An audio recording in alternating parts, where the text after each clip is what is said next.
I Am Your Beast has sat collecting dust on my backlog for a little over a year now, and though I have plenty of newer games to finish at the moment, the pain of banging my fist against my desk trying the same platforming level over and over again was a nice break from banging my head against the wall fighting the same boss over and over again in Silksong. I Am Your Beast follows in the footsteps of games like Neon White and Ghost Runner. It's a brutal, first-person speedrunner that comfortably stacks up with its peers in the genre. It's definitely on the shorter side, taking me about 4 hours to complete and S-rank all of the main story missions, but there is plenty of extra content to dig your teeth into after you roll credits. In this video, I will give my quick thoughts on the story, gameplay, and presentation of the game, and whether or not I think it's worth your time. Though the key elements are there, I Am Your Beast is not your average first-person shooter, and it's a far cry in feel and form to other games in that genre. Rather, I would consider it to be an action speedrunner with FPS elements. The game has a level-based structure, with each level having a main objective: kill all agents, activate all terminals, survive a number of waves, and most levels have a timer that determines what rank you receive. You get extra seconds added to your timer for defeating enemies, with more creative takedowns meaning more time added to the clock. The highest rank achievable is the S rank, requiring either a deep understanding of the level's geography and enemy and item placements, or an ungodly flow state that gets you an S rank on your first try, which only happened to me a couple of times. Now, being the ultimate gaming specimen I am,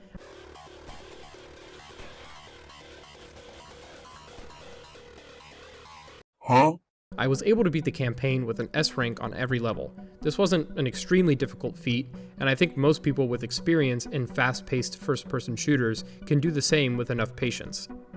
The S rank difficulty can be a little inconsistent, but the ramp-up in difficulty throughout the campaign as a whole feels organic, and I was only truly frustrated on a couple of levels.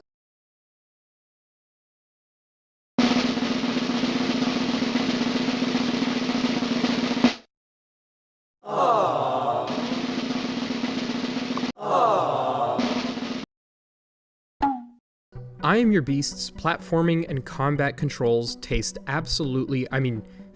absolutely delicious. Satisfying. The controls aren't buttery smooth, maybe more nut-included peanut butter smooth, but the roughness is smoothed out as soon as you gain some momentum and understanding of the level layout. The aiming is snappy, and landing headshots feels just about as good as I've experienced in any video game. Throughout the game, you're introduced to a ton of new tools of destruction. You've got your classic suite of weaponry, like shotguns, sniper rifles, pistols, but the game also offers plenty of more creative ways to take out your enemies. Throwing knives, check. Wooden boards, check.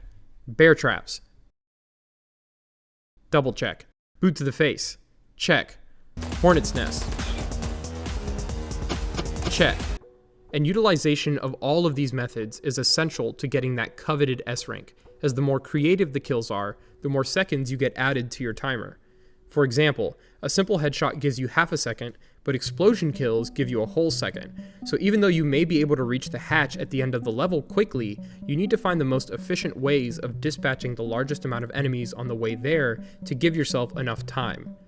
The points system is the mechanic that ties everything together, and not only does it reward speed, it also rewards player creativity and expression.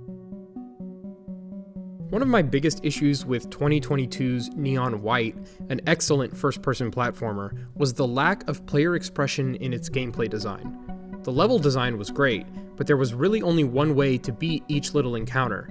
Figuring out how to do so and perfecting that was still a blast, but I Am Your Beast adds another dimension of player expression that sets it apart nicely.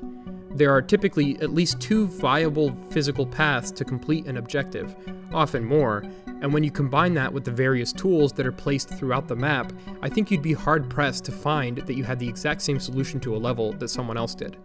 The game forces you to combine all of your tools to be successful, and alongside the fast-paced movement and engaging rank system, it's easy to see why the gameplay loop is so engaging. I've explained why it feels so good to dispatch a countless number of these enemies, but why is the main character doing any of this?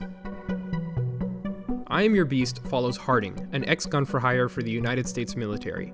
The story is delivered in voice calls between Harding and other characters, sometimes with small vignettes in which you hear a scene play out between Harding and some soon-to-be-dead agents. I am using my communicator, sir. sir. I figured the brass were using music to keep up morale. What? Let me see that. Aww.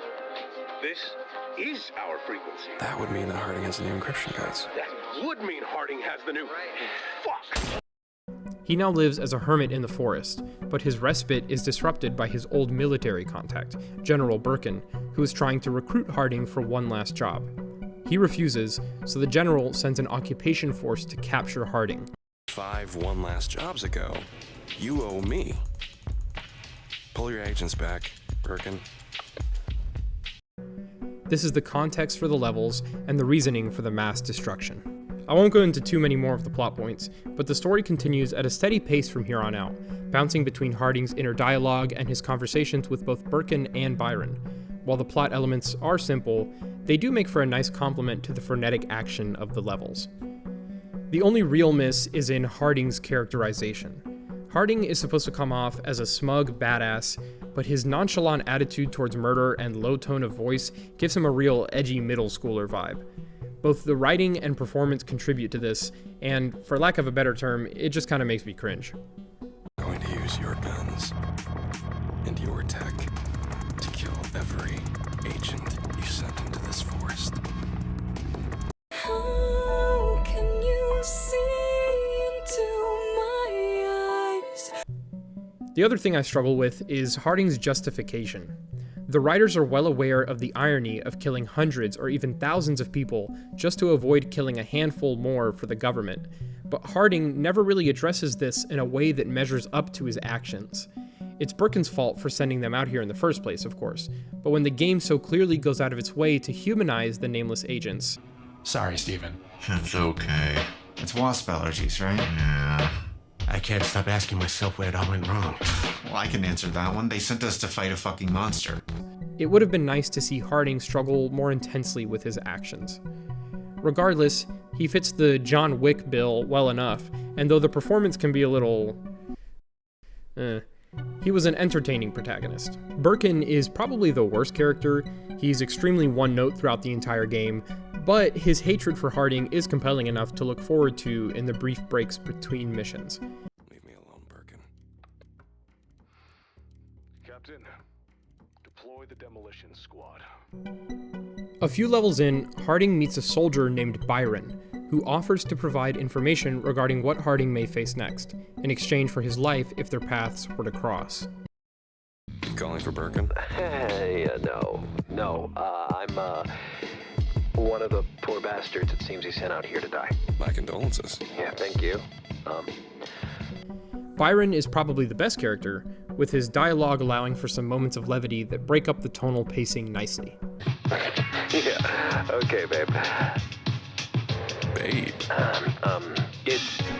The nameless agents you fight also have a good bit of dialogue, and though it gets a bit repetitive, it is very entertaining. He's climbing! Harding's throwing shit! We're missing a head over here! He's doing parkour! They'll notify other guards about your actions and speak amongst each other before all hell breaks loose. Could the game have gone without the story elements? Sure, but I think it would have suffered as a result. It's nice to have a narrative reason for your actions, and other characters to react to those actions, even if the protagonist is a black hole of charisma and his moral justifications are non-existent. The presentation is great. The visual style suits the action of the game well, and though its lack of details is made more apparent in the more stationary levels, the lighting and fun effects balance it out. The music is also great, with thumping, repetitive beats really complementing the entrancing gameplay loop.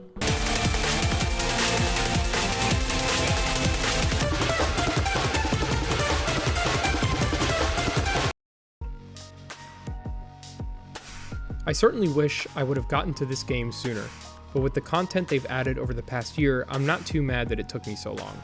Though many of these bonus levels do make me mad, and I don't feel motivated enough to try and get the S rank on all of them, at least not for now. As of October 2025, this game is available on Game Pass, so it's certainly worth a try if you're still subscribed. Not sure that there's many left out there, but it's also only $20 on Steam. I Am Your Beast succeeds where it needs to, and though the story isn't perfect, it didn't have to be, and it certainly never got in the way of the incredible moment-to-moment gameplay. I would strongly recommend I Am Your Beast to fans of games like Ghost Runner and Neon White, and I also think it's a decent starting point for those that want to dip their toes into a more fast-paced shooter.